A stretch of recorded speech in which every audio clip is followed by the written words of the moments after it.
After more than 20 years, it finally happened. I kissed another girl! Oh, and also John Cena turned heel. Since John Cena shockingly went bad on Cody Rhodes at Elimination Chamber, I haven't been able to think about anything else. Of course, one of the reasons that Cena's turn was so impactful is because it's the first time he's been a heel in over 20 years. Or is it? I'm Adam Pachisi from Cultaholic Wrestling, and these are 10 times John Cena was a heel before he was a heel. Join us. But first, when you need the best protection possible, who do you turn to? Diesel? J&J Security?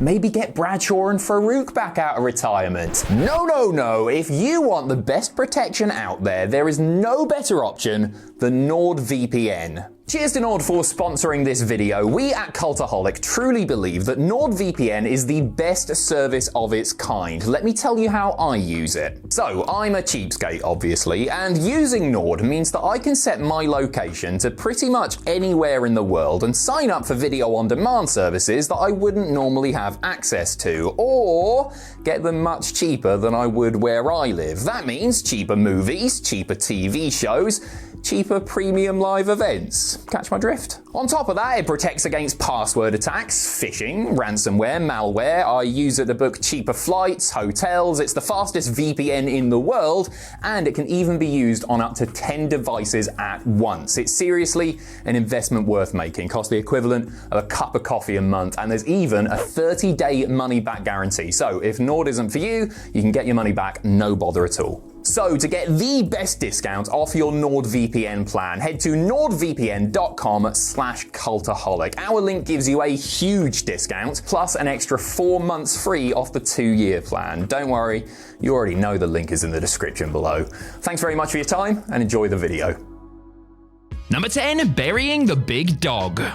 Heading into their first-time singles match at No Mercy 2017, it was obvious that WWE saw Roman Reigns as the man to replace John Cena as the long-term face of the company. The all-babyface affair was viewed by many as a potential passing the torch moment, where part-time Big Match John would endorse and then do the honors for the big dog in a highly respectful manner. Well, Cena must have forgotten about the respect part of his hustle, loyalty, and respect code during the build-up, particularly when the two met during a contract signing on the August 28th episode of Monday Night Raw. I mean, Cena just absolutely blistered Reigns on the microphone, calling him a cheap-ass corporately created John Cena bootleg while completely laughing off and no-selling any retort that Roman could muster. He even got a shot in on The Undertaker, referring to him as a battered veteran at the end of his career with a bad hip, in warning Reigns that he would be a tougher task than what he had faced at WrestleMania 34. The worked shoot segment certainly drummed up interest in the No Mercy match, but Cena heelishly made Roman look less than his equal in doing so.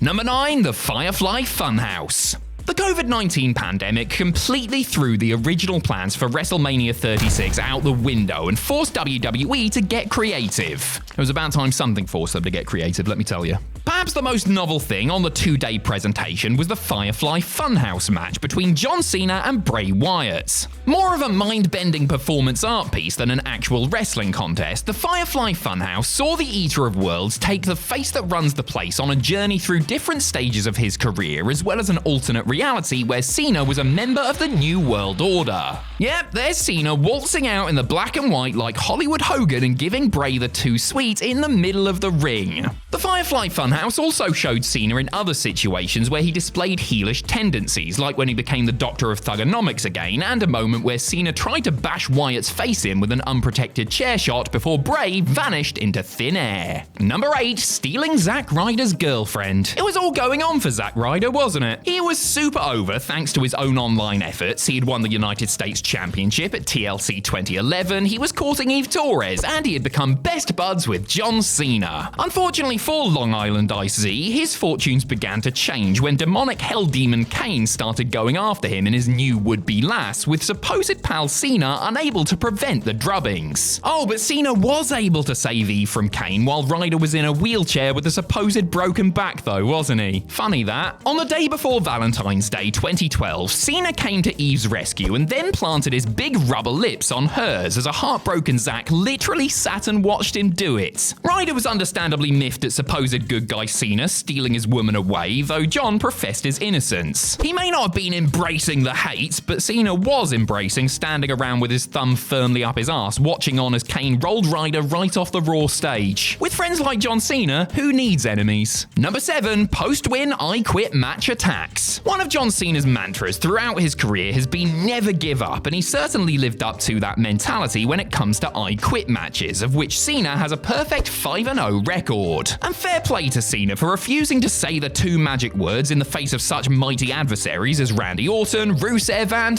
The Miz. Cena's conduct during his I quit matches is becoming of a valiant babyface, but sometimes his conduct in the immediate aftermath has been questionable. At Judgment Day 2005, for example, a bloodied Cena survived a vicious onslaught by JBL to retain his WWE title when the tall Texan begged off as Cena was about to blast him with a giant exhaust pipe. Cena could have just walked away with his head held high after an exhausting struggle, but big bastard John had other ideas and smashed JBL with it anyway, sending him through a sheet of glass that formed part of the set. 5 years later, Cena was up to his old tricks once again, drilling Batista with an elevated AA through the stage at Over the Limit 2010 after Batista had cried uncle, with the resulting injuries forcing the animal into kayfabe retirement. Number 6, attacking a referee. By the time John Cena walked into the Hammerstein Ballroom to defend his WWE title against Rob Van Dam at One Night Stand 2006, he was already starting to experience the boos that would form part of the polarizing reaction he would continue to receive for the rest of his career. But One Night Stand was something else entirely, and Cena found himself entering a cauldron populated by fans who hated everything he stood for and threatened to riot if he walked out with the title. Perhaps the visceral response to him threw Cena off his game, because he did something very out of character toward the end of the match. Cena had RVD trapped in the STFU when Van Dam made it to the ropes and the referee called for John to break the hold. Cena, perhaps justifiably, was irked by this since it was an Extreme Rules match and rope breaks shouldn't have counted. However, he handled his frustration in a very heelish manner, decking the official with a big old clothesline. Given that he had to resort to such matters, is it any wonder the Rattle Champ dropped the belt on the night?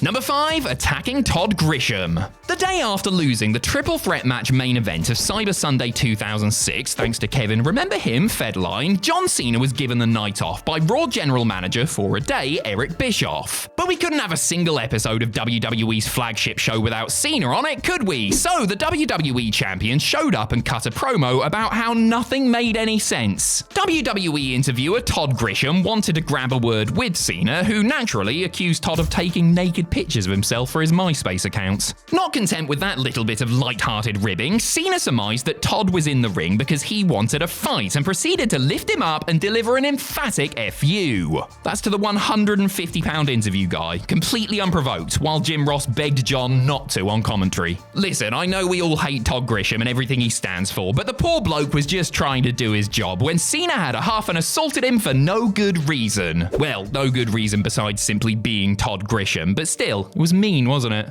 Number 4, humiliating Michael Cole and John Laurinaitis. Look, if Todd Grisham can get beaten up just because he's Todd Grisham, then Michael Cole and John Laurinaitis could have been executed live on pay-per-view just for the crime of being themselves, and nobody would have batted an eyelid. Fans despised Cole and Laurinaitis, who were beyond grating as heel announcer and authority figure respectively. Somebody really needed to take them down a peg or 2 or 10, and well, you can guess who that certain someone was, can't you? That's right, it was John Cena, who, in the span of a fortnight, humiliated Cole and Johnny Ace so badly that, by rights, they should have never shown their faces in public again. Actually, I don't think Laurinaitis can these days, but for different reasons. At Over the Limit 2012, Cena clashed with the tyrannical Raw GM in the show's main event. Yes, really? Laurinaitis knew that he was out of his element and attempted to run away, which is when Cena decided to torture the former All Japan standout for what felt like an eternity before Big Show gave Johnny Ace the cheap win. A fortnight later, Cena set his sights on Cole, chopping him, slapping him, and kicking him right in the bollocks as part of his sinister brand of comeuppance. Vintage John Cena! Now, where do I sign up to the Be a Star program? Number 3, bad news for Barrett. Super Cena certainly became a heel to anyone with half a booking brain when he shrugged off a DDT on the concrete floor prior to eliminating Justin Gabriel and Wade Barrett in the Nexus vs Team WWE headliner from SummerSlam 2010. Yet despite clearly showing how much better he was than the band of renegade rookies, the leader of the C-Nation continued to feud with the Nexus for the rest of the year. It all came down to TLC 2010 and a chairs match main event between Nexus leader Barrett and Big Match John. In it, Cena caught and compromised Wade's main event aspirations to a permanent end when he handily beat him thanks to an AA on a row of chairs. Well done, John. You proved you were the better man. You can now just walk away and focus on other things like... What's that, John? You can't just walk away? You have to beat Barrett up more as he's literally crawling away from the ring? And then you've got to bury him under a pallet before making it so that a bunch of chairs rain down on him as well? Well, if you say so, Johnny. You're the guy who's granted 1 million Make-A-Wish requests, and I'm sure you know what the right thing to do truly is.